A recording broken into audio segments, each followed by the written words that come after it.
This year, many Note apps are focusing on integrating AI and infinite canvas.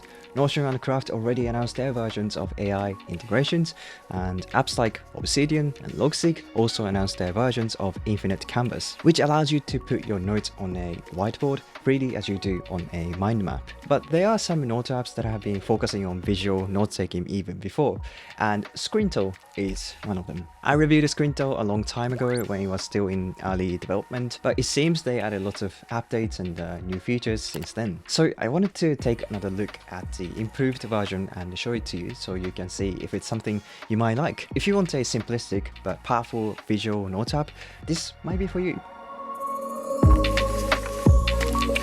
Okay, so if this is your first time seeing Scrintal, it's essentially like a combination of a typical note app and mind mapping app. You can take notes normally and then put your notes on an infinite canvas. You can also link them together with lines.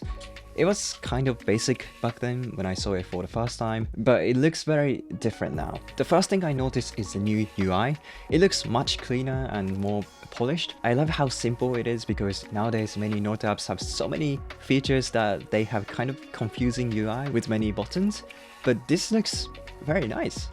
I like the idea of My Desk. It's like your virtual desk where you can put anything you want to work on or like anything you want to remember for the day. So if you're working on multiple projects today, you can have notes for each of them on your desk. And also have things like your journal and a task list and arrange your desk layout however you like. Unlike the real life desk, it's pretty easy to find what you're looking for.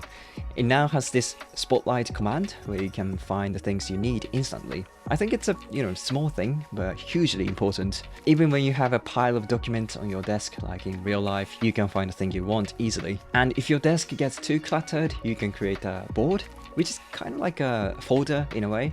It's another empty canvas where you can put notes for a specific project or topic. This way you can focus only on that and keep your desk tidy. And when you have a long-term project, it's useful to pin them to the sidebar so you can always see what you're working on and open them quickly. Right, and once you're done with your day, you can clean up your desk so you can start the next day from clean slate, which is pretty cool in my opinion. Also, another thing I noticed is that there's more freedom in how you want to create your mind map. Before, you could only put notes on your canvas, but now it lets you put a text and also create a table, which is my favorite actually. You can create a new table from this button and add more columns as you wish. Here you can create a new note or add existing ones by dragging them into the table. And I think this is a great way to organize information visually. And I can think of many use cases for this. For example, if you're writing a blog post or even a book, you can make a table for it and create columns for your resources and each section. Then add the notes you want to use in the resource column, for example, and put them into each section you're planning to use them for. So let's say you're going to use this note for the intro, put it into the intro column, something like that. I think this is actually great for students because they have to write lots of essays and reports, and it usually requires lots of reading notes. This might be a great way to organize all of the notes before writing essays. I honestly wish I had a tool like this when I was a student. It would have been perfect also because it lets you upload academic paper as PDF and read it on the canvas directly and then take notes while doing it. Okay, lastly, I noticed that you can now share your board easily with other people. I don't really collaborate with other people now, but I think this is very useful for many people. Again, especially for students, because they have lots of group projects. They can brainstorm ideas together or share their study notes and so on. Even if you're not a student, it might come in handy when you want to share a document because it might be easier to convey information visually on a canvas than a typical document. Alright, so that was my another review of the new improved version of Scrintal. Honestly, it surprised me a little because it got a lot better in many aspects.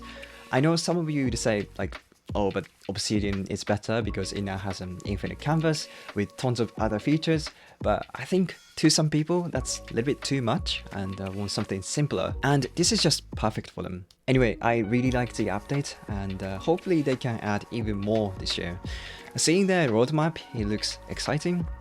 Personally, there are some things I want to see though, like for example, their backlinks are not that useful. It's just a list of mentions with no context. It'd be nice to see how the page is mentioned in, what context. Also, I'm not sure if they have a Readwise integration yet. I believe many people use Readwise for managing book highlights and exporting them into their favorite note app, but I don't think you can do that with Scrintal yet. I hope that'll be possible soon though. Alright, cool. Thanks for watching, and I really appreciate it. So if you liked it, please leave a like and subscribe to the channel, and I will see you in the next video. Bye!